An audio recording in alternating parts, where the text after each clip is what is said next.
Bonjour et bienvenue à cette nouvelle édition hockey du podcast Bulletin sportif. Cette semaine, encore une fois, évidemment, beaucoup de matchs de hockey. On va étudier et analyser et jaser de ce qui s'est passé au hockey collégial masculin avec Tristan Mac et Denzel Carré-Guéa. Avec eux aussi, on va parler de l'événement qui va se passer la semaine prochaine, c'est-à-dire le showcase à Sherbrooke, où toutes les équipes de hockey collégial D1 sont réunies.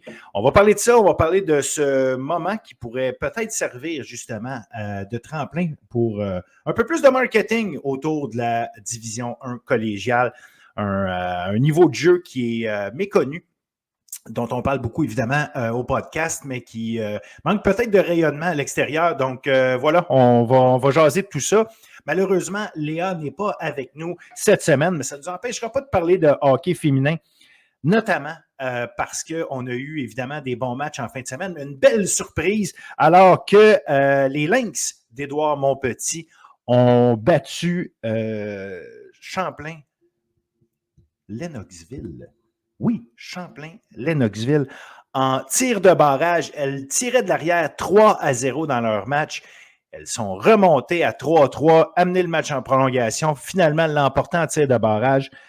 Tamara Gérin-Lajoie, 41 arrêts pour les Lynx et surtout, elle a arrêté tous les tirs en fusillade et c'est ce qui a permis à l'équipe de l'emporter. Donc, un gros bravo pour ça, un bel exploit pour cette équipe qui sera reléguée en Division 2 l'année prochaine. On l'a appris il y a quelques semaines et d'ailleurs, à ce sujet, un article va paraître cette semaine, alors que j'ai pu parler aux gens du RSEQ, mais également aux gens chez les Lynx d'Édouard Montpetit pour essayer de comprendre comment ça s'est passé et surtout l'impact de tout ça sur l'avenir du programme et sur le collégial, le hockey collégial en général. Donc, ce sera à lire assurément pour vous.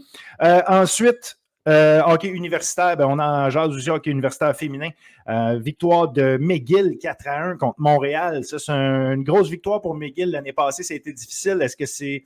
on voit le début d'un retour de McGill parmi l'élite. On va le souhaiter parce que, franchement, un gros programme de hockey. Donc, 2 buts de Stéphanie Keeper en troisième période qui a notamment contribué à la victoire des je vais aller dire les Redbirds, mais ce sont les Martlets. Et les Stingers qui l'ont emporté également 4-1 contre Bishops. Un but, une passe pour Émilie Lucier. Enfin, Ottawa l'a emporté 5-0 contre Carleton. Ottawa-Carleton, rappelez-vous, l'an prochain, elles ne seront plus dans le programme, pas dans le programme, mais dans la conférence du RSEQ. Donc, ça aussi, c'est un sujet dont on va parler cette année, assurément, parce que l'avenir du hockey universitaire féminin est sûrement, je ne vais pas dire en péril, c'est pas ça, mais sûrement, assurément à discuter, parce que si on voit nos équipes masculines aller au niveau de l'Ontario, est-ce que nos équipes féminines vont vouloir aller en Ontario? Est-ce que les équipes de l'Ontario vont vouloir de nos équipes féminines? En tout cas, ça amène un paquet de discussions, assurément des scénarios à envisager. Et ça ne touche pas que le hockey, mais dans ce cas-ci, évidemment, on va en parler dans la perspective des programmes de hockey universitaires féminins et masculins. Si on va du côté masculin universitaire, d'ailleurs, Concordia, une victoire de 4-3 en fin de semaine contre Toronto, mais une première défaite cette saison, 2-1 contre Nipissing. Il fallait que ça arrive à un moment donné. Concordia, donc, voilà une première défaite pour eux. McGill et l'UQTR se sont affrontés 2 fois en fin de semaine dernière et une victoire de chaque côté. D'abord, une victoire de l'UQTR 5-1, 2 buts de Simon Lafrance. Et McGill qui a pris sa revanche 4-1 cette fois-là, 2 buts de William Rouleau. Ça fait à peu près le tour des nouvelles pour le moment de ce qui s'est passé. Évidemment, je ne vous parle pas de ce qui s'est passé tout de suite en collégial masculin parce qu'on fait le tour, comme je vous ai dit, avec Tristan et Denzel. Ça se passe tout de suite.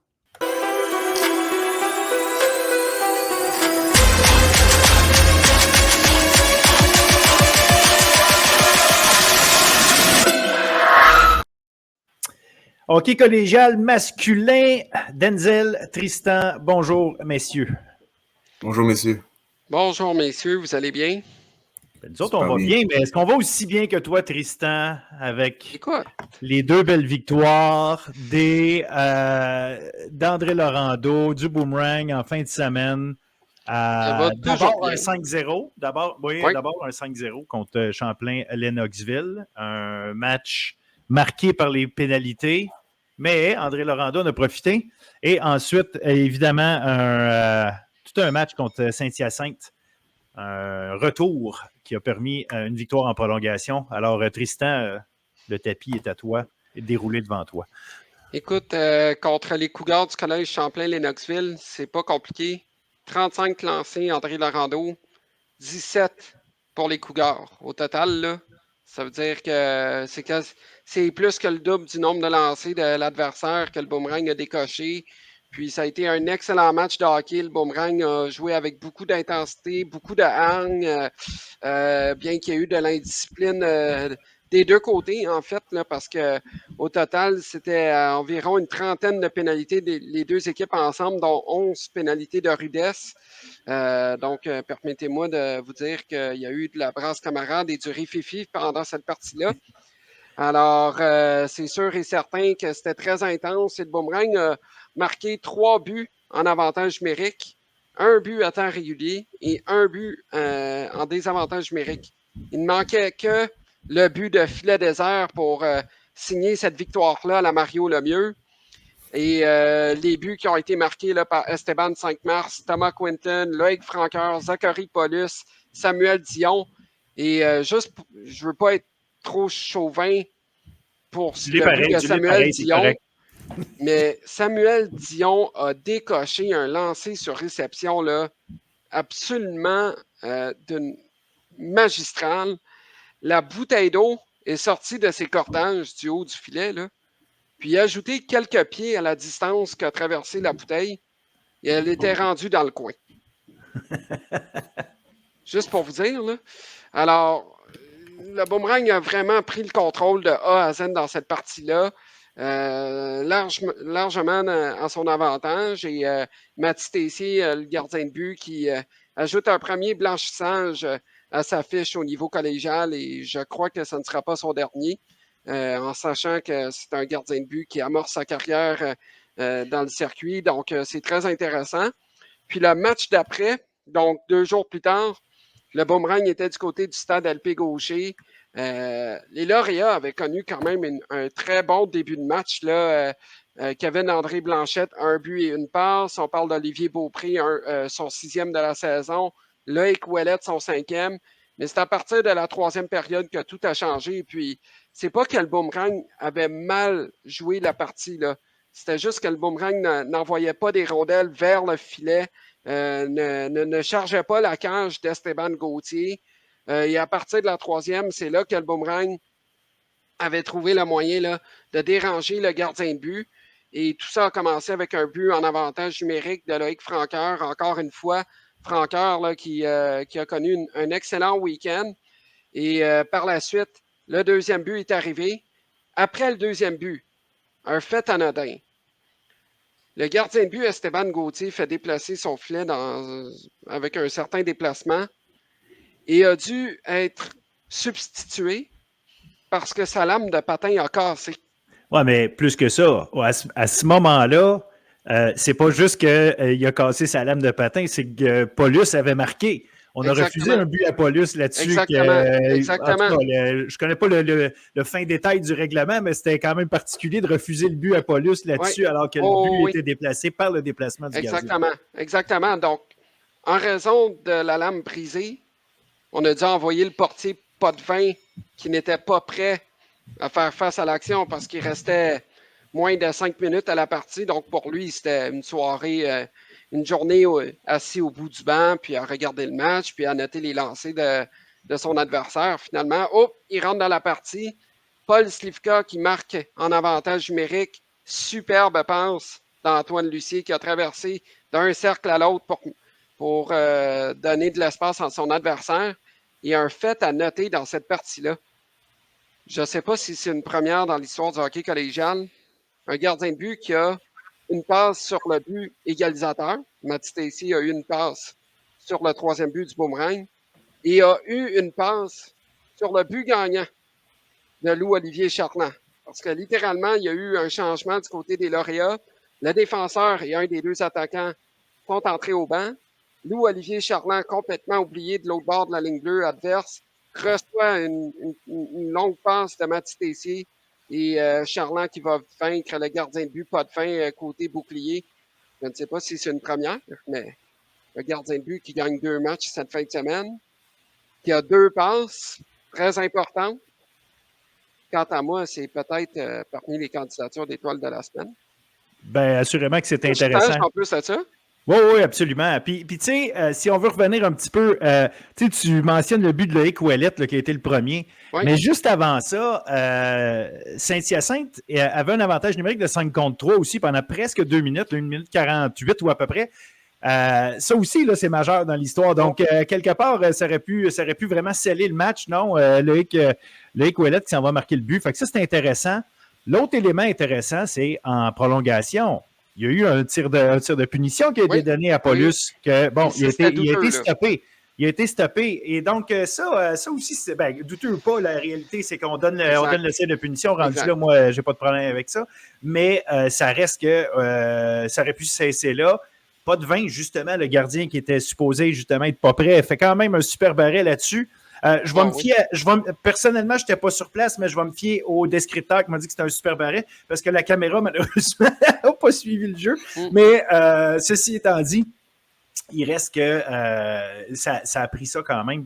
Mais au bout du compte, gros retour d'André Laurando. Puis c'est intéressant parce que là, André Laurando avait connu un moins bons moments. Bang, gagne 2 matchs en fin de semaine. Fait que ça les replace très bien. Donc, et ça se corse là, dans le haut du classement. Là, quand on regarde les 3 premières positions, Thetford, mesdames et messieurs, 7 victoires en 8 matchs. C'est incroyable. Champlain-Saint-Laurent avec 14 points au classement, directement en avant du Boomerang. Champlain-Saint-Laurent a perdu son premier match de l'année. Depuis ce temps-là, c'est 7-8. Là. Donc, ils suivent la parade. Là. Exactement. Donc là, on parle là, d'un écart de 4 points entre le premier rang et la 5e position. Là. Puis, les Filons ont 3 matchs en main par rapport aux lauréats. Les Lions qui ont un match en main par rapport aux lauréats et Alma, 3 matchs en main par rapport aux lauréats. Donc, c'est quand même là, très serré dans le haut du classement. Honnêtement, cette parité-là, j'espère qu'elle va se maintenir jusqu'à la fin de l'année. Là. Ben, parlons-en, Denzel, parce que tu parles des 5 premiers, Tristan, mais si on y va au pourcentage de victoire, c'est Outaouais, en fait, qui est même 5e, si on allait juste avec le pourcentage de victoire. Une autre victoire d'Outaouais. Grosse performance du gardien de but, encore une fois. Puis là, on parlait de jeunes gardiens de but tantôt. Ben, on en a un, là, Mathis Lafontaine. C'est quoi? C'est 40 arrêts. Donc, franchement, un autre beau match. On dirait que Outaouais fait sa petite job parce qu'il joue moins de matchs, on les voit moins, c'est moins explosif à chaque fois, on n'arrive pas avec des 2 victoires et des choses comme ça. Mais pour l'instant, ça se maintient dans le haut, eux autres aussi. Exactement, ça va bien en Outaouais pour l'instant. Je pense qu'on peut compter sur une équipe qui est jeune, qui apprend malgré le fait qu'on joue un peu moins de matchs dans ce début de saison. Puis on l'a mentionné, la performance de Mathis Lafontaine dans les buts a été pour moi très rassurante pour les Griffons qui malheureusement ont perdu Olivier Brideau pour quelques temps. Lui qui n'était pas de la formation, il a été remplacé par Jérémy Sancarcé, le gardien affilié. Mais pour en revenir à la performance des Griffons, je pense que on commence à sentir que le processus depuis le début de la saison va bien. On a une équipe qui est très jeune, mais on a des joueurs qui sont en mesure de quand même compétitionner à ce niveau-là. On joue pratiquement des matchs où est-ce qu'on est en mesure de marquer des buts. On a une défensive aussi qui est très, très bien établie. Puis on peut compter sur 2 gardiens de but qui font la différence. Mathis Lafontaine, qui pour moi est un gardien très sous-estimé, malgré le fait que l'année passée, il évoluait dans le M18 Division 2. Cette année, il joue dans le collégial Division 1. Il a des statistiques quand même assez intéressantes. Puis, pour les Griffons, je pense que ça va être un des joueurs qui va évoluer dans l'ombre, des joueurs avec un plus grand statut, étant donné qu'on a des joueurs qui proviennent quand même des équipes qui ont été très performantes dans les dernières années. Mais pour l'Outaouais, je pense qu'on est satisfait du côté de Maxime Villeneuve-Ménard. On joue bien défensivement. On a limité les Dragons du Collège de la Flèche à seulement un seul but. Il faut dire que le volume de tir a été assez élevé, mais du côté de la défensive de l'Outaouais, on n'a pas laissé des chances de grande classe là, aux Dragons qui vont sortir de ce week-end-là assez déçus. Ils ont 2 défaites. Ils ont seulement été en mesure d'inscrire seulement 2 buts, eux qui avaient été défaits le lendemain par les lauréats de Saint-Hyacinthe qui, eux, récoltent 3 points sur une possibilité de 4 ce week-end. Mais pour l'Outaouais, ça va bien. Puis je pense que du côté du challenge à Sherbrooke, ça va être un bon test. On va affronter une équipe d'Alma qui performe très bien, qui se situe dans le haut du classement, tout comme Sainte-Foy qui va très bien. Donc, pour l'instant, on est satisfait du côté des Griffons du Cégep de l'Outaouais. On a parlé d'un gardien qui a bien performé ici. On a glissé un mot sur Thetford, évidemment, leurs 7 victoires consécutives. Tyler Medina, quand même, on a eu dans le match, parce qu'on a gagné 2 matchs en fin de semaine, 6-2 contre Lionel Groulx. On perdait 2-0 d'ailleurs après 4 minutes, un départ un peu chancelant, disons-le comme ça. On perdait 2-0, mais bang, on s'est replacé, on gagne 6-2. Ensuite, contre Sorel-Tracy, on gagne 4-2, mais il faut donner là, le crédit, une grosse partie du crédit à Tyler Medina dans ce match-là, parce qu'on a accordé, on a perdu, si on veut, la bataille des tirs au but, 33-20 contre Sorel. Donc, c'est pas parce que Sorel n'a pas donné l'effort qu'il fallait. Medina les a tenus dans le match puis a fait en sorte qu'ils sont allés chercher cette victoire-là. Fait que c'est un effort d'équipe, là, peu importe qui prend le dessus à chaque fois. C'est la marque des grandes formations, je dirais, là, mais franchement, Thetford est impressionnant parce qu'il trouve toujours les moyens de gagner, on dirait, depuis le début de l'année. Ça se passe de toutes les façons. Donc, chapeau à eux. L'équipe qui a de la difficulté, puis dont on en parle, on en a parlé, c'est Saint-Laurent. Là, je le sais qu'ils ont gagné un des 2 matchs en fin de semaine. Une victoire en prolongation de 7-6 contre Sainte-Foy. Mais on menait 5-1 en fin de première période, même qu'on menait 6-2 en tout début de deuxième. On se fait remonter 6-6, puis finalement, bon, on arrive à gagner le match en prolongation 7-6. Puis après ça, on reçoit quand même une certaine correction. Appelons-le de même, 9-4 contre Alma. Bon, il reste que il y a quelque chose là, du côté de Saint-Laurent dans la machine en général, parce qu'on tire 41 fois quand même là, contre Alma. On donne 31 tirs, mais on accorde 9 buts. Fait que ça fait très mal, là, c'est mauvaise situation, ou en tout cas, c'est mauvaise performance défensive. Oui, absolument. Puis, quand on regarde ça dans les 3 derniers matchs, là, c'est une totalité de 24 buts qui sont accordés. En langage de football, on dirait que c'est plus que 3 possessions, ce qui est beaucoup trop. Alors, tu sais, quand on regarde la situation, c'est vraiment pas évident. Puis, je veux pas jeter tout ce sort-là sur les gardiens de but, là, parce qu'il y a de la faute aussi des patineurs quand même. Mais quand on regarde les stats des gardiens de but, 4 buts accordés sur 16 lancés pour Samuel Carreras et 5 en 15 en troisième période, ou du moins après une période là, par Samuel Lamarche. Là. C'est énorme, c'est beaucoup trop. Oui, il y a la faute des gardiens de but, mais il y a la faute aussi des patineurs, des défenseurs qui ne font probablement pas bien le travail, parce que en bout de ligne, là, après une période, Alma avait déjà marqué 5 buts et leurs adversaires en accordent 4 sur 16 lancés. Je veux dire, la faute est sur tout le monde dans cette équipe-là. Là. Puis, il faudra trouver des solutions, parce que tu ne peux pas te permettre d'accorder 5 buts à toutes les parties pour gagner là, au hockey. Là. C'est énorme, mais quand on regarde le travail d'Alma, plusieurs joueurs qui réussissent bien. Je pense notamment à Thomas Boudreau-Miller, de qui Pascal Hudon m'avait parlé en début de saison. Il m'avait ciblé ce jeune homme-là parmi ces recrues qui ont le meilleur pedigree au total. Puis on regarde Olivier Flageol qui a ajouté 3 points également. Donc, c'est quand même très intéressant du côté d'Alma. D'autant plus qu'il y a Olivier Talbot qui a quand même un cursus intéressant cette saison jusqu'à présent, avec 14 points en 8 matchs. Là. Donc, il y a quand même des forces en présence du côté des Janois, même si c'est une équipe qui est très jeune. Là. Quand on parlait de la jeunesse ou l'inexpérience, entre guillemets, qui est remplacée par de la confiance, c'est ce qu'on voit actuellement du côté des Janois du Collège d'Alma. Là. Puis on a une attaque qui est diversifiée. Quand on regarde la formation de Pascal Hudon, on a pratiquement 9 joueurs qui en sont à 1 point par match ou même plus. Donc, on doit dire que c'est surprenant du côté d'Alma, mais on va très, très bien. On a des gardiens aussi qui performent très, très bien. Dylan Trottier qui affiche un pourcentage d'arrêt de 908, une moyenne de buts alloués de 2,75. Donc, alors qu'on a aussi un Olivier Frenette qui est aussi présent dans cette formation. Il avait connu d'excellentes séries éliminatoires lors de la campagne 2023. Donc, je pense que les éléments sont en place du côté d'Alma. Pour l'instant, ça va bien. En plus de ça, on compte sur un effectif qui est jeune. Donc, je pense que c'est un bon début de cycle là, du côté des Janois qui vont s'amener ce week-end face à l'Outaouais. Je pense que ça va être un beau duel dans cette rivalité qui est encore ancrée entre ces deux formations.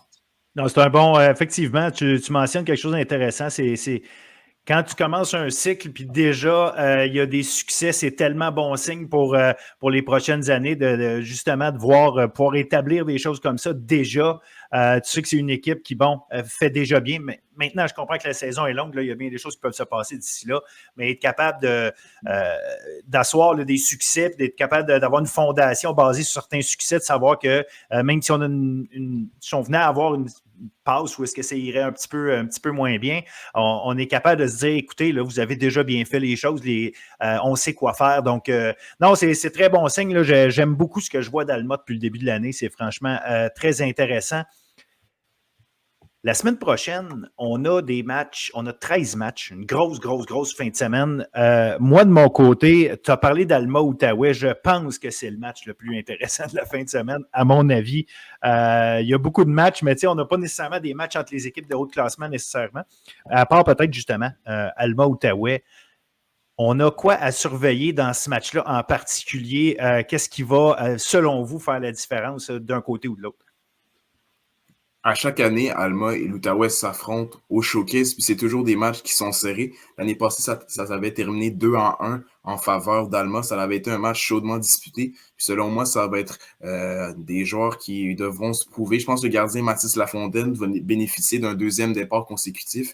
Il fait très bien, mais j'ai envie de dire que ça va être aux vétérans de se lever. Les Pierre-Olivier Gagnon du côté de l'Outaouais, Christopher Talbot du côté des Griffons, tout comme Olivier Talbot du côté des Janois. Je pense qu'on a une rivalité qui est là. On a de nouveaux joueurs qui évoluent dans les deux formations. Mais pour moi, cette rivalité Janois et Griffon est toujours ancrée. Puis on va assister à un match intéressant. Mais je pense que l'offensive des deux équipes va être testée étant donné qu'on a des défensives qui sont assez jeunes. Je pense qu'on pourrait assister à un match à haut pointage entre les deux formations.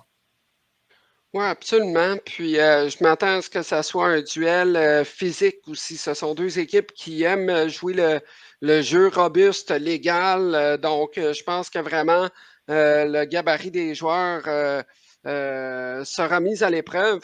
Puis, on n'en a pas parlé un peu plus tôt dans le reportage de cette semaine, mais les dynamiques du Cégep de Sainte-Foy se sont drôlement bien replacées, messieurs. Ils se retrouvent maintenant au 7e rang du circuit. Puis, c'est une équipe là, qui est en train de se replacer, qui travaille fort pendant les matchs. Et quand on regarde les joutes qu'ils vont jouer pendant la fin de semaine, on parle de Saint-Laurent notamment. Et on parle aussi des Griffons du Cégep de l'Outaouais. Donc, je pense que ça va être deux duels intéressants pour la formation de Québec. Et du côté du Boomerang, deux matchs, donc Saint-Hyacinthe et Lennox. Et je m'attends à ce que le Boomerang veuille gagner ces matchs-là et que ce soit deux parties âprement disputées. Pourquoi? Parce qu'on parle de bataille de prix d'égalité. En sens où est-ce que dans le circuit actuellement, c'est une saison de 36 matchs, n'est-ce pas? Donc, 3 matchs contre chaque adversaire. Le Boomerang a déjà les dessus sur sa bataille de prix d'égalité face aux Patriotes du Cégep de Saint-Laurent avec 2 victoires. Et là, le Boomerang voudra gagner ces 2 matchs-là pour se donner encore plus d'avantages et de marge de manœuvre en termes de prix d'égalité par rapport aux lauréats et aux Cougars du Collège Champlain-Lennoxville. Je m'attends à ce que les deux adversaires qui s'affrontent, autant les Cougars que le Boomerang ou que les lauréats, je m'attends à ce que ce soit des matchs mieux disputés et plus serrés que les matchs qui ont été disputés lors de la dernière fin de semaine. justement parce que les deux équipes vont s'être étudiées, vont s'être affrontées au moins une fois et auront la chance d'avoir une joute revanche une semaine plus tard. Oui, bon point. Assurément que cet élément-là de bris d'égalité doit être pris en considération assez tôt dans la saison, effectivement, sachant qu'on affronte nos adversaires 3 fois. Il y a 2 autres matchs, moi, qui m'allument. Il y a Sorel, Champlain-Saint-Lawrence. Champlain-Saint-Lawrence, très solide cette saison. Mais Sorel, c'est pas une équipe facile à affronter. Sorel, il y a du talent là. Donc, moi, ça, c'est un match qui m'interpelle. Puis j'ai la Flèche contre Saint-Hyacinthe. Peut-être des équipes une petite affaire plus bas en ce moment, mais la Flèche et Saint-Hyacinthe peuvent nous donner, en termes d'affrontement, quelque chose d'extrêmement intéressant parce que c'est 2 équipes qui sont assurément d'un niveau comparable. Donc, je ne sais pas ce que vous en pensez de votre côté. Puis j'aimerais aussi avoir votre point de vue de gars d'expérience qui l'ont déjà vu, ça. Quand on est en situation de showcase comme ça, tous les matchs sont à Sherbrooke en fin de semaine. Quel impact ça a sur le déroulement, sur comment la préparation, quoi que ce soit? Je ne sais pas s'il y a des choses là, à prendre en considération dans notre analyse, dans ce qu'on se prépare à voir. Selon moi, il n'y a pas grand-chose de différent, mis à part que toutes les équipes se retrouvent au même endroit, honnêtement, là, en sens où est-ce que ce n'est pas comme au niveau scolaire un tournoi qui est différent de la saison régulière, disons-le comme ça. Là. Donc, quant à moi, c'est la même chose parce que, tu sais, veux pas, les universités n'y seront pas nécessairement non plus. Et ce sont des matchs de saison régulière. Donc, pour moi, c'est la même chose que si c'était des matchs disputés à Jane et Eric Monson, à LP Gaucher, ou Colisée Cardin, ou l'Arena Glencore à Rouyn-Noranda. Pour moi, c'est la même équivalence pour n'importe quelle partie, selon moi. Là. Mais encore là, c'est toujours spécial cet événement-là parce que les équipes peuvent regarder des bouts de match de d'autres formations qui s'affrontent puisqu'il y a 2 glaces. Donc, c'est quand même intéressant à ce niveau-là. On croise des dirigeants du circuit. Donc, c'est toujours intéressant, mais quant à moi, ça a la même équivalence de match de saison régulière. Là. Pareillement, je vois un peu la même chose que Tristan. Mis à part peut-être la dynamique qui est différente, tout le monde se retrouve à jouer, veut pas à l'extérieur, donc ça amène un aspect de préparation qui peut être peut-être différent qu'à l'habitude.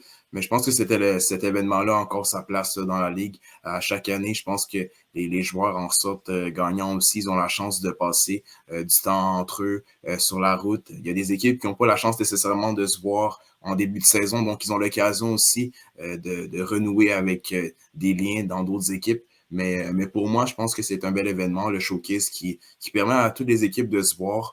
Puis je pense que ça va être un bel événement cette année. Puis, tu sais, ce qui est le plus intéressant comme événement dans la saison, quant à moi, c'est le match des étoiles lorsque les dirigeants du circuit réunissent tous les meilleurs joueurs ensemble ou environ selon les votes des différents entraîneurs et que ceux-ci affrontent une équipe universitaire. Ça, c'est encore plus intéressant parce que c'est là qu'on voit la qualité des joueurs, s'ils sont en mesure d'affronter les universités. Mais encore là, nous ne sommes pas rendus là et cet événement-là ne se tiendra qu'au mois de décembre. Intéressant, mais justement, vous mentionniez tantôt, les universités ne sont pas là nécessairement. L'objectif d'un showcase où on n'a pas nécessairement de recruteurs, est-ce que c'est parce qu'il y a des recruteurs de d'autres niveaux, des recruteurs de d'autres types qui sont là, à part l'événement puis le plaisir pour les entraîneurs, les joueurs de se croiser tous à la même place, puis probablement discuter d'un paquet de choses qui peut toucher la Ligue, là, surtout je parle évidemment pour les dirigeants. Ou est-ce qu'il y a quelque chose qui est avantageux de faire ça autrement que pour le plaisir de l'événement, ou à vous de me le dire? Moi, je pense que le seul avantage là-dedans, c'est la dynamique, puis que tout le monde se retrouve au même endroit. Là. Je vois pas en quoi ça peut, comment dirais-je, faire en sorte que la Ligue grandisse encore plus. Là. Quant à moi, c'est juste un événement de saison régulière, puis que toutes les équipes se retrouvent au même endroit. Selon moi, c'est ça. Là. Mais ceci dit, tout le monde a son opinion par rapport au showcase. C'est quand même plaisant de croiser les dirigeants et que tout le monde puisse se parler entre eux. Mais je pense qu'il va falloir faire quelque chose de plus gros pour faire en sorte que la Ligue de hockey collégial soit mieux connue partout en province. Donc, une occasion de marketing, là, si on veut, là, c'est ça? Vas-y, Denzel. Certainement, parce que quand on regarde un autre angle, c'est que, par exemple, les équipes scolaires vont se retrouver au Challenge à Gatineau. Et les équipes Benjamin, Cadet et M13, M15, puis M18 se trouvent à Gatineau. Et pendant ça, à Sherbrooke, il y a les équipes collégiales. Donc, peut-être d'essayer de faire un événement où est-ce que ces ligues scolaires peuvent potentiellement se retrouver dans un même événement pour potentiellement attirer des joueurs qui évoluent dans le niveau scolaire. C'est pas tout le monde qui est au courant que la Ligue collégiale est éparpillée sur la province au Québec. Donc, c'est potentiellement peut-être une optique qui pourrait être faite du côté du RSEQ. Mais à la fin de la journée aussi, je pense que les joueurs sont connus, puis c'est pas à cause de ces deux matchs-là nécessairement qu'on va les reconnaître. Puis, comme dirait mon patron Claude Morin, peu importe où est-ce que tu joues, tous les matchs sont en ligne ou environ. Tout le monde a un élite prospect en quelque part. Donc, à un moment donné, un recruteur va finir par connaître tel et tel joueur par ses connexions, par son réseautage, par ci, par ça, par des commentaires qu'il reçoit à gauche et à droite. Puis, je trouve ça intéressant, l'optique d'un match, ou du moins d'une journée, d'une compétition peut-être, ou d'une fin de semaine, dirais-je, avec des équipes du réseau scolaire. Mais en même temps, regardons l'envers de la médaille au niveau scolaire. Il y a 55 équipes au niveau M18 Division 1. Là. Donc, à un moment donné, on ne peut pas réunir les 55 équipes du M18 D1 plus les 13 équipes du collégial au même endroit. Il y aurait des matchs qui seraient joués pendant la nuit. Là. Donc, à un moment donné, il faut trouver une balance, il faut trouver quelque chose pour faire en sorte qu'il y ait peut-être un événement plus grandiose, avec un plus grand marketing peut-être, parce qu'honnêtement, même si on parle d'un showcase, est-ce qu'on va voir nécessairement le RSEQ en faire une grande promotion sur ses médias sociaux? Je ne pense pas, tout simplement parce que ce sont des matchs de saison régulière. Alors, il faudrait peut-être qu'il y ait un enjeu ou quelque chose en ligne de compte avec ce tournoi, avec le showcase, pour faire en sorte que l'événement soit un petit peu plus connu ou que soit plus de plus grand niveau, disons-le comme ça, ou de plus grande envergure. Bien, je trouve ça intéressant parce qu'on amène ça sur une discussion en rapport avec justement la promotion qu'on peut vouloir faire du hockey collégial. Nous trois, on en parle, évidemment, on le suit ce qui se passe, donc on est des initiés, on n'a pas besoin de se convaincre entre nous, mais il y a assurément quelque chose. On a une direction maintenant du secteur hockey au RSEQ. C'est le seul sport qui a une direction attitrée. Les autres, ça fonctionne par niveau, tout simplement, universitaire, collégial. Donc, ça se passe différemment. Là. Évidemment, il y a des tables techniques pour chacun des sports, là, mais n'empêche, on a une direction, il y a un secteur hockey attitré. Je sais que Stéphane Auger travaille très fort. La question n'est même pas là. Puis les gens qui travaillent avec lui travaillent très fort. C'est même pas le sujet. Là. C'est vraiment de dire est-ce que, justement, il n'y a pas un élément de marketing à aller chercher puis faire valoir ce que c'est le hockey collégial au lieu de voir ça tout le temps comme si c'était un plan B à ceux qui ne font pas le junior majeur. Mais regardez ça comme une avenue bien réelle. Puis une avenue bien réelle pour un paquet de bons joueurs de très, très bon niveau, là, en fait. Là, c'est ce que le monde... C'est ce qu'il faut être capable de vendre. Puis après ça, tu en parlais, Tristan, hein, quand on va voir des matchs, mettons, aux États-Unis ou quoi, aller voir à quel point il y a il y a de l'enthousiasme autour des matchs, comment les gens vont voir les matchs, comment il y a un support par les gens à l'intérieur de l'école, dans la ville ou la petite ville, où est-ce que ça se passe, comment ça devient des événements. Bien, est-ce qu'à travers un événement comme celui qu'on a à Sherbrooke, on n'est pas capable de créer quelque chose de plus gros qui, après ça, va se transposer à se dire « Hey, notre équipe, elle a bien fait à cet événement-là. Wow, il y a plein de monde qui est venu voir ça. » Et après ça, ben, si c'était à Sherbrooke, c'était à Sherbrooke, mais peu importe c'est où. Là, mais l'idée, c'est d'en faire...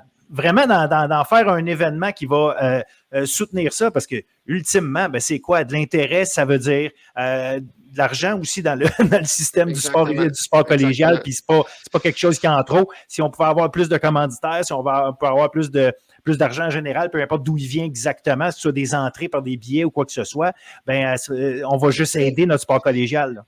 Puis, tu sais, en même temps, je vais amener 2 aspects à la chose. Premièrement, quand on regarde, puis je veux pas faire, tu sais, là, je veux pas comparer des pommes et des oranges, mais je vous donne un exemple. Ça, c'est le showcase du collégial. Au niveau M18 3A, je sais qu'ils ont des gros commanditaires et autres, mais que se passe-t-il au mois de décembre? Il y a le fameux challenge CCM, où est-ce que toutes les équipes de la Ligue y participent, incluant des équipes de l'extérieur. C'est l'événement au pays avec le plus de recruteurs qui sont présents. Même si ça s'est passé à l'Abbé, au Saguenay pendant 3 ans, même si ça va se passer cette année à Châteauguay et pour les 3 prochaines années, c'est l'événement qui a le plus de recruteurs au Canada. Pourquoi? Ben, à part les mondiaux juniors, évidemment, là. Mais pourquoi? Parce que, justement, il y a du marketing, il y a un enjeu, il y a un trophée au bout de tout ça. Et la deuxième des choses, et je parlais avec un dirigeant que je ne nommerai pas, là, mais une des beautés de la Ligue collégiale, c'est la difficulté de jouer dans ce circuit-là. Et pour moi, c'est un des circuits dans lesquels il est le plus difficile de jouer parce qu'il y en a qui sont retranchés du junior majeur et qui arrivent dans la Ligue collégiale, qui pensent qu'ils sont beaux, qu'ils sont fins, qu'ils sont bons et que ci et que ça, et qu'ils ont de la difficulté à jouer dans notre ligue. Pourquoi? Parce que les joueurs sont de qualité au niveau collégial. C'est tout simplement ça. Donc, faisons de la promotion des joueurs du hockey collégial, du circuit, de la qualité des entraîneurs, de la qualité des organisations. Je sais que j'ai de l'air de faire un monologue, là, mais il est temps que ça bouge au niveau du marketing, du hockey, du RSEQ. Là. Il est temps que ça bouge. 100% d'accord. Denzel, je ne sais pas comment tu vois, toi, justement, cet aspect-là de marketing ou de non-marketing, ou je ne sais pas comment, justement, dans le coin, en Outaouais, comment ça se discute, ces éléments-là, parce que moi, j'en ai eu souvent des discussions avec, hey, comment ça se fait qu'il n'y a rien de plus qui est fait pour promouvoir ce qu'on fait, puis là, je te parle, tu sais, j'ai jasé avec Stéphane Lebeau, justement, à un moment donné, l'année passée, qu'on parlait de ça, puis, tu sais, il dit, j'aimerais ça qu'on en parle davantage, parce que c'est du beau hockey. Pour qu'un gars comme Stéphane Lebeau, qui a joué dans la Ligue nationale, qui en a vu d'autres, il a vu du hockey de tous les niveaux, autant comme joueur que comme coach, me disent quelque chose comme ça, c'est parce qu'à quelque part, mais la question, c'est pas de savoir si c'est vrai, la question, c'est de savoir comment on fait pour attirer le monde pour qu'ils viennent voir ça. Puis il y a un travail qui est à faire, je ne sais pas, comme je te dis en Outaouais, là, comment c'est perçu ça. Mais personnellement, le programme en Outaouais en est à sa 4e année. Puis auparavant, je pense que le hockey collégial était inconnu dans la région de l'Outaouais. L'arrivée des Griffons de Cégep de l'Outaouais a grandement aidé à la visibilité de la Ligue collégiale avec la structure de l'Intrépide de Gatineau qui est présente aussi. Mais je pense qu'il y a un énorme travail qui doit être fait au niveau de promouvoir le produit. On a parlé de la manière dont la Ligue de développement de hockey M18-3 est en mesure de le faire en invitant des catégories inférieures. À chaque année, on invite des joueurs du M17-3 aussi pour se promouvoir. C'est des joueurs qui vont aussi évoluer dans la Ligue par la suite. Donc, il y a une certaine continuité, puis ça attire des gens à ce genre d'événement. C'est sûr qu'au niveau du hockey collégial, ça peut être un peu plus difficile dû au fait qu'on a une ligue qui est méconnue. Mais pour moi, je pense que chaque intervenant a un rôle à jouer, que ce soit à travers chacune des institutions, que ce soit à Alma, à Lionel Groulx ou bien à Saint-Hyacinthe. Je pense que chaque équipe doit être en mesure aussi de promouvoir son produit sur la glace, ses joueurs qui sont présents. Mais je pense que ça passe avec la visibilité aussi de la Ligue. Tous les événements qui sont faits par le RSEQ doivent être mis de l'avant. Puis de voir le showcase aussi peu couvert, je pense que c'est là où est-ce que le bas blesse parce qu'on pourrait tellement faire quelque chose de grand avec ce genre d'événement-là. Donc, je pense que s'il y a un message à passer, c'est qu'on doit être en mesure de mieux promouvoir nos joueurs qui sont vraiment de qualité. Là. Puis, en même temps, moi, j'ai 2 idées. Là. Un, pourquoi on ne fait pas quelque chose avec nos équipes universitaires? Faisons mettons là, regroupons les meilleurs joueurs universitaires, D2, D1. Faisons-nous une équipe de ce groupe-là contre les meilleurs joueurs du RSEQ collégial masculin D1. Je pense que il y aurait quelque chose d'intéressant à faire là. Il y aurait un match intéressant à faire. Ben, moi, je pense que Puis, l'universitaire les planterait parce qu'ils sont tout simplement beaucoup plus vieux. Parce peut-être, que peut-être.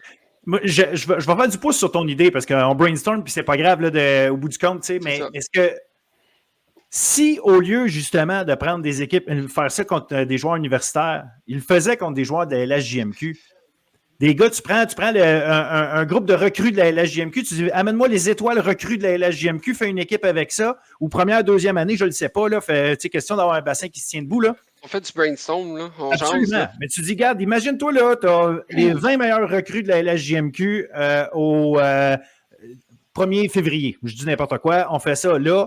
Puis tu mets ça contre les meilleurs joueurs étoiles du collégial D1. Là tu as des gars du même âge. Là, tu peux avoir du plaisir tant qu'à moi. Exact. Puis peut-être que le monde serait surpris, justement, parce que là, comme je te dis, c'est des gens du même âge. Et je pense que dans un cas comme celui-là, on pourrait avoir de quoi bien intéressant. Du fait que, justement, la LHJMQ a probablement pas probablement, a assurément un rayonnement encore plus grand. Puis, encore plus que ça, pourquoi ne pas inviter les meilleurs joueurs du M18D1, du RSEQ, au niveau scolaire, là? Tu fais une espèce de match ou de tournoi, là, tu sais, comme au Challenge CCM, là. Cette année, tu vas avoir un match des meilleurs, si je ne me trompe pas, 2008 ou 2009, quelque chose comme ça. Là. Ils font ça à chaque année. Là. Ouais, D'habitude, les 2008, c'est ça. ouais. C'est ça. Normalement, c'est la batch de secondaire 4 qui font un match là, au Challenge pour les promouvoir parce que ça va être eux qui vont monter éventuellement et qui seront les grands joueurs du M18 3A. Pourquoi qu'on ne ferait pas la même chose avec les meilleurs joueurs du réseau scolaire? Tu as 55 équipes au niveau scolaire. Tu peux en faire une tonne des équipes avec les meilleurs joueurs. Là. Puis tu sais, je parle des équipes comme De Mortagne, comme Triolet, comme PML, comme CCL, comme Séminaire Saint-Joseph, et j'en oublie, il y en a une tonne, là, SSF, Pointe-Lévis, toute la gang. Là. Pourquoi on ne ferait pas un événement commun avec eux? Avec eux, je dis ça comme ça, là. Je pense que ça peut être intéressant. Assurément. Assurément qu'il y a des idées à mettre au centre d'une table avec des gens intelligents qui ont envie de faire grandir tout ça. C'est beau le structurer, là. C'est beau s'assurer que les règlements sont appliqués, puis c'est beau s'assurer que les équipes là, font ce qu'ils ont à faire et ont tout ce qu'ils ont de besoin. C'est parfait. Mais maintenant, tout est question de ressources tout le temps. Puis si tu veux augmenter tes ressources, il faut aller chercher des sous. Puis pour aller chercher des sous, il faut que tu augmentes la visibilité. Des fois, c'est un calcul. Ça semble simpliste vu comme ça, mais la réalité, c'est que oui, il faut l'exécuter. Là. Et le comment, c'est pas toujours simple, mais il y a des gens qui sont très intelligents, il y a des gens qui savent comment faire, puis je vois pas en quoi, en tout cas, c'est quelque chose qui serait pas impossible à faire, je veux dire, et assurément qu'il y a des idées qu'il faut qu'ils sortent de là. À un moment donné, je le sais que la job du RSEQ en tant qu'entité n'est pas de faire le marketing, mais peut-être qu'il serait temps que les écoles, là, dans ce cas-ci les cégeps, donnent le mandat au RSEQ de promouvoir la qualité de ce qui se passe, en sachant très bien que d'une année à l'autre, ça se peut qu'il y ait un cégep plus qu'un autre qui ait la lumière sur lui, étant donné ses performances, mais au bout de 10-15 ans, tout le monde va avoir fait le tour. Là. À un moment donné, il y a des cycles en dessous. En tout cas, c'est mon impression parce que ça ne s'arrête pas uniquement au hockey collégial masculin, ce principe-là, je le vois partout. Moi, j'ai de la misère des fois à comprendre comment ça se fait qu'il n'y a pas plus de promotion qui est faite,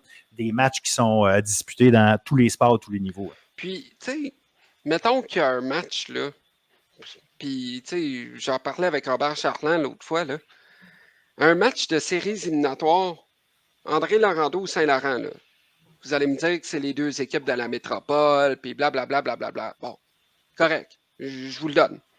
Mais mettons qu'il y a ce match-là là, en séries éliminatoires, là, t'as au moins 1000 à 2000 personnes qui peuvent y aller facilement.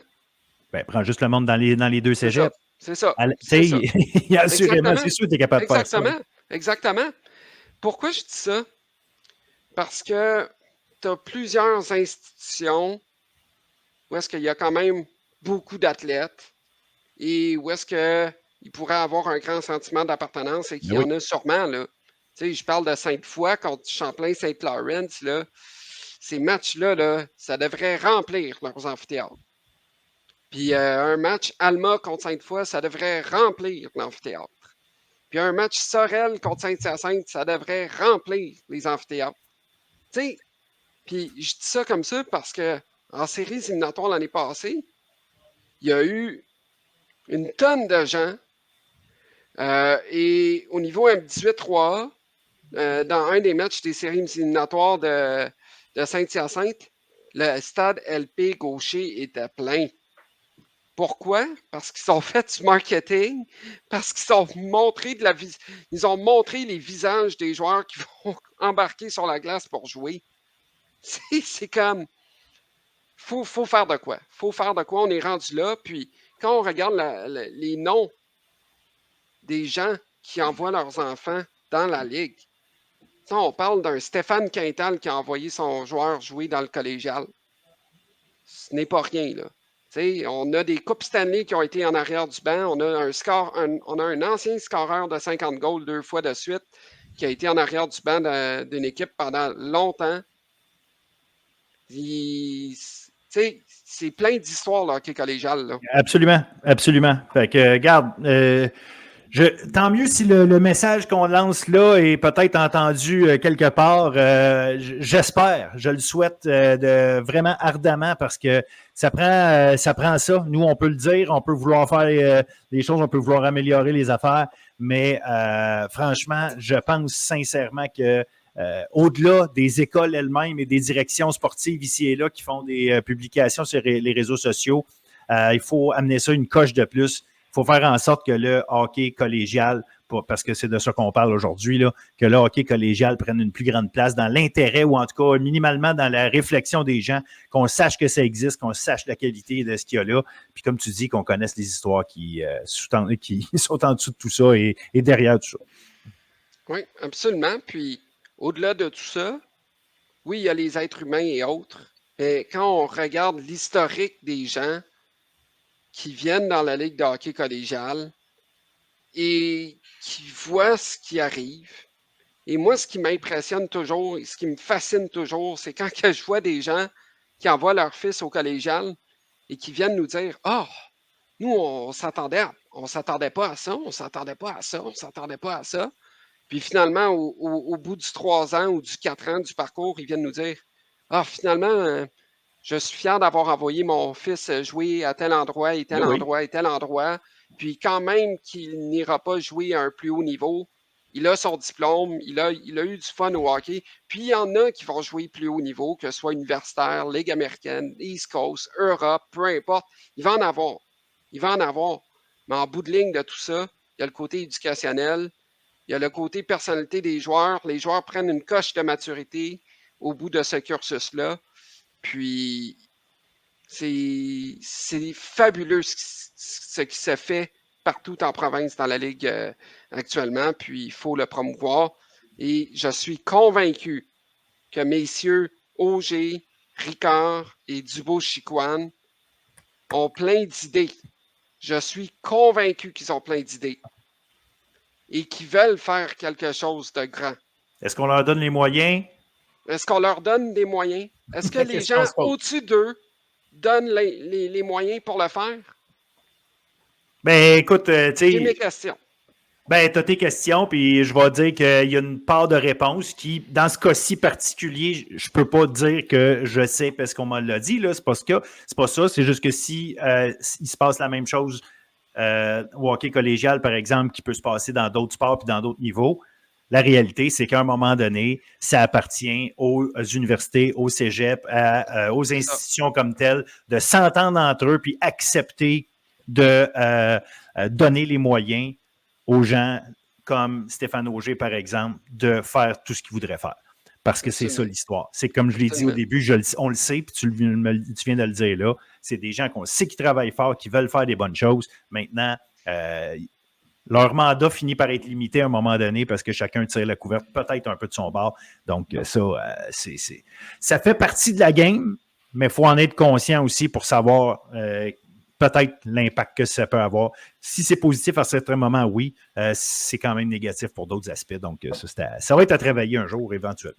Puis, tu sais, je parle du volet masculin, puis je suis convaincu que tu as déjà eu la discussion avec notre collaboratrice Léa McIntyre, mais la Ligue féminine, D1, à ce que je sache, c'est la meilleure ligue des moins de 20 ans au Québec.